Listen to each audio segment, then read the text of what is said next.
With only being produced between January of 1999 and December of 2001, Batman Beyond had 52 episodes, a full-length film, and a cult following of people that would fine dine chicken nuggets on the Duck Zoo Pal. Zoo Pals make eating fun! This is the cool, edgy teenage Batman that also had a lot of anime influences for some reason. And Dracula influence? It's very Dracula, which has always been a part of the Batman mystique to me. This all blended together to make one of the most original takes on an idea that's been remade and reimagined since the 40s. It's not just an interpretation of something old, but a reinvention. Now, where is ink? I don't know. Wrong answer. Thing might be old, but it's still cutting edge. Rough it up a little bit, because it's still Gotham. That's your problem right there. You can't control your temper. From now on, we're handling it my way. We're the Jokers. Sure you are. We tried to put the old against the new.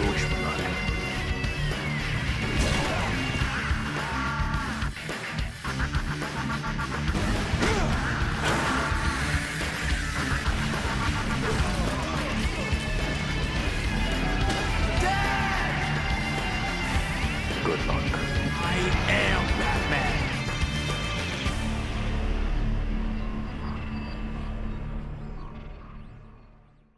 The creative team were struggling to come up with a fresh take on the character after so many years of different backstories and bad guys. They had to make a show that would appeal to a younger audience, but knew they couldn't kill Bruce Wayne. This is where Terry McGinnis came in. I don't think anybody would have watched the show if we'd just said, well, Bruce is gone and here's the new guy. And then we started thinking, well, what's Terry like? We don't want him to be literally just Bruce Jr. Terry was the rebel without a cause that would eventually become the protector of Gotham. Of course, he wouldn't be doing this alone. Bruce would act as Oracle from the Arkham games, not bound by a wheelchair, but instead old age. It really made sense in sort of projecting this into the future to have him turn into the mentor. Terry was a great character to follow, seeing him go from a hot-headed youth to a level-headed Batman through shared trauma and friendship with the lonely old man.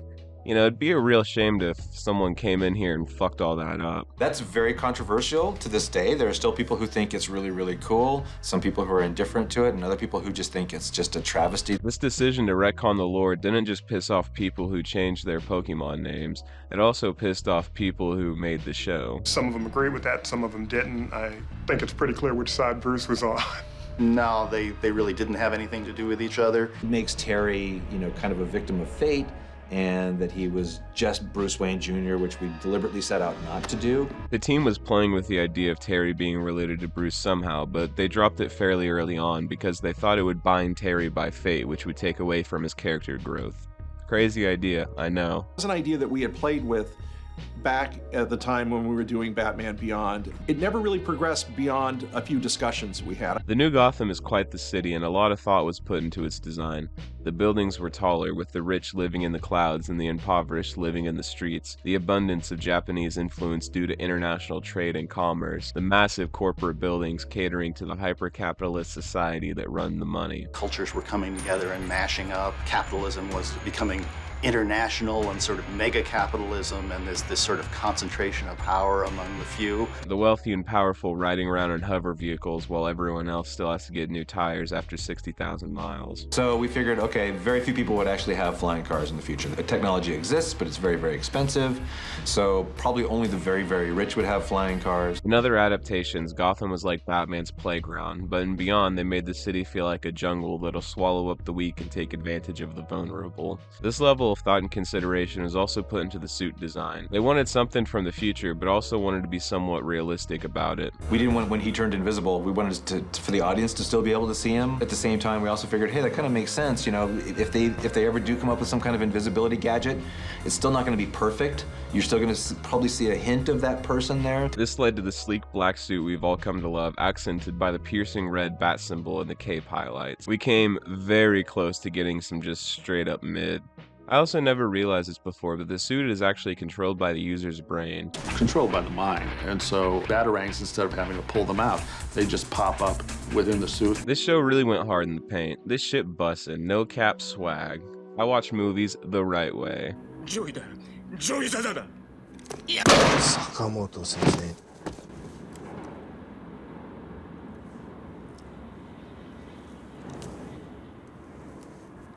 Anyway, I got a little off track there. I'm going to run through the pilot episode so you can get an idea of what this show's about. Like most pilots, it's mainly just setting up our characters and universe, but with this being 2 parts, we get to take our time developing everything, and it's not a rushed exposition dump. We open the show on a hangar occupied by kidnappers watching the news. We hear about the corporate takeover of Wayne to Wayne Powers. Powers vowed that he is not through yet, and speculation has seen stock in both men's companies hit all-time highs. We get to see the new future Batsuit, but if you pay attention, Batman looks a lot beefier than the rest of the series. After a fight breaks out, Batman goes to free the kidnapped girl, but gets blindsided by a thug. After getting his shit kicked in and having cardiac arrest, Batman does the unthinkable and picks up a gun. After running away, the thug is apprehended and Batman takes his mask off to reveal an aging Bruce. Bruce then retires the suit and the lifestyle after being forced to pick up a gun and getting so close to breaking his golden rule.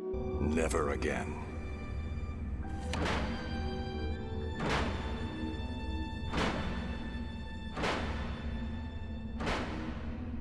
We then get the absolute banger that is the opening theme. We then cut 20 years forward to see the Gotham of the future with the goons of the future terrorizing the public and trying to steal a purse. This is when we see how there are no heroes anymore and Terry steps up to run off the goon. Jokers. We then see Terry wrestling and also get a nice sex joke to remind us that this is the cool Batman. My money's on Nelson. I wouldn't be too sure, Chelsea. You've never wrestled with him. After going from wrestling to fighting, we see that Terry helps women on the subway, but he's still a bad boy. Terry's father then gets a phone call from Harry asking him to meet him up on the landing. We also get to see the silhouette of a menacing figure. We get to hear what some of the new future slang is, like slagged, and my personal favorite, shui. You look slagged. Never mind that. Here, keep this for me. It's my album, Tattletale. After Harry hands off the disc, he runs away after being confronted by the shadowy figure. He gets injected with something and is knocked out and dragged away. Terry's father is then brought into Powers, the CEO of the company, and is interviewed about the disc and what he knows. Oh, Warren. Before I forget, there seems to be a file missing from Harry's records. Would you know where it is? After being let go, an exchange is had between Powers and the menacing Shadow. We then see Terry's father back at his house finding out what's on the disc. This is interrupted when Terry walks in having an outburst. Parents are divorced, and that gives him an edge, you know. Mom would hear me out. You're not living with your mom. Don't remind me. When Terry leaves, we see the menacing man from before pulling up. After surprising his girlfriend Dana at the club, both the asshole jocks and the Jokers pull up, and we get to see the legacy the Joker has left, having a whole gang who idolize him. Evening, boys and girls. Who's up for some laughs?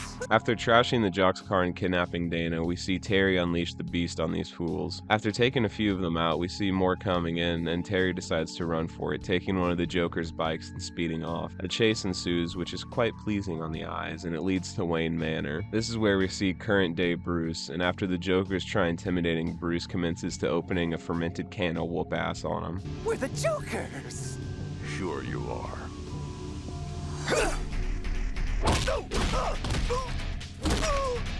Bruce and Terry clear out the thugs, but then Bruce starts to suffer from his unspecified heart problem. Terry helps Bruce up to his house, and we get to see Ace the Bat Hound. He's okay. After Bruce passes out, Terry makes his way home, but Ace is at the door, so Terry calls his dad. But before he can dial the phone, he notices a bat stuck in the clock. After trying to free the bat, Terry then discovers the Bat Cave.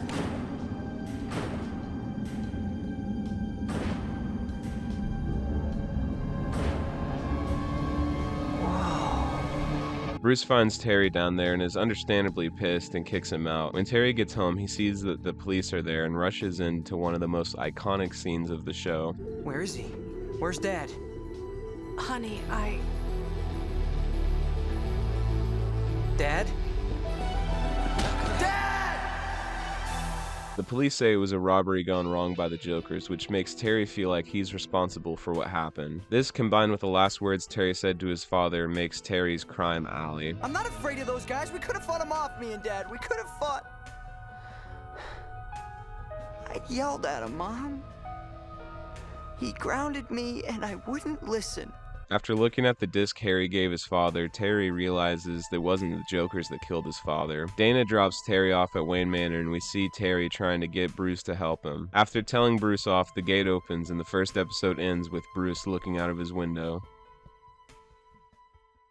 Part 2 opens up with a recap of the first episode. Previously on Batman Beyond. We see Bruce looking over the disc Terry's father got from Harry. After figuring out Powers is making nerve gas, Bruce tells Terry to go to Barbara Gordon, the new commissioner. Give this to Commissioner Barbara Gordon. Tell her I sent you. After leaving Wayne Manor, Powers catches up to Terry and tries to get the disc from him. After trying to force him in the back of the limo, Terry makes a run for it, narrowly escaping.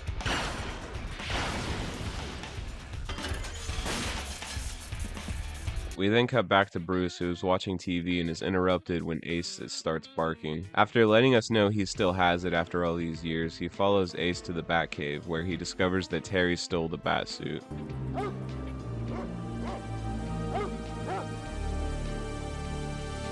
We see Terry flying around Gotham, learning the ins and outs of the new suit. After landing on the Powers building, Terry listens to the sales pitch for the bioweapon he's peddling. It's the ultimate in germ warfare. A viral mutagen so quick-acting and completely invasive, no living cell can resist it. Also, in a creative way to still be a children's show, but show us just how scary the bioweapon is. We don't see what happens to the cow or Harry, we only see the reactions. This is also when we learn that Powers was in fact behind the death of Terry's father. I took care of his old man, didn't I? After getting ambushed, Terry makes his escape. Powers is surprised to hear that the Batman is there. Bruce then talks to Terry through the receiver in the suit. Bruce is understandably pissed, but Terry just can't walk away right now. We see Terry using the shadows and ledges to hide an attack, showing how quickly he learns to become the Bat. After Bruce remotely disables the suit, Terry gets the absolute dog shit beaten out of him. Hey! Hey!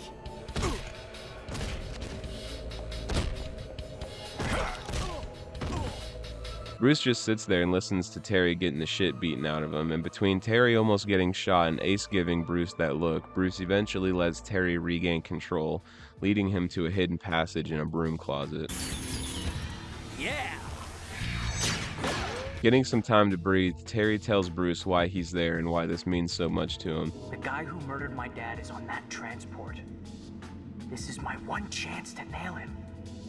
We get a really nice scene of Terry's face lighting up with joy when Bruce gives him the green light, and Bruce wishing Terry good luck. We then see a hovercraft loading dock where the bioweapon is being loaded up and guards are on patrol for Batman. We see the magnetic boots that allow Terry to hang upside down, you know, like a bat. After getting spotted, Terry swoops down and knocks out most of the guards, but he gets too into his speech and doesn't notice the guy sneaking up behind him in heavy machinery. And as for you, Fix, I'm taking you in for the murder of them all.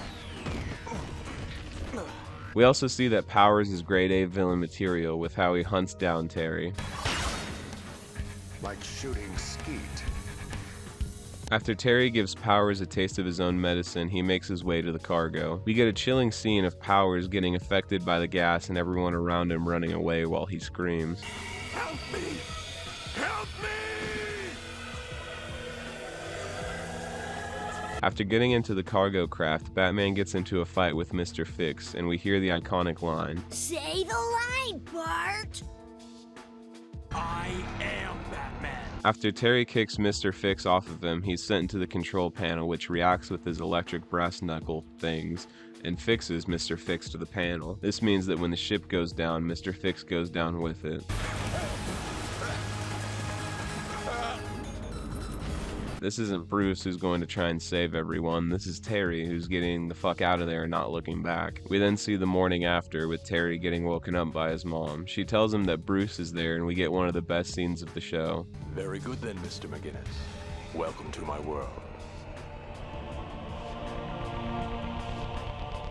After this, we get one of the most chilling scenes of the show, setting up the series' main villain, Blight.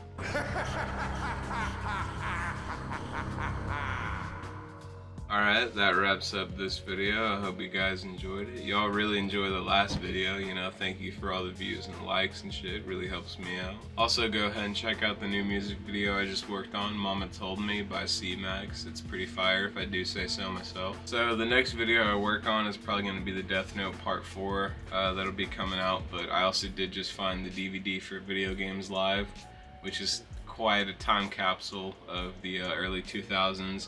And I also have the Hellboy animated movies on Blu-ray, and those are quite good, quite bangerific if I do say so myself. So it'll be one of those three, the next video I work on. I think that'll be it for this video. Until next time, later.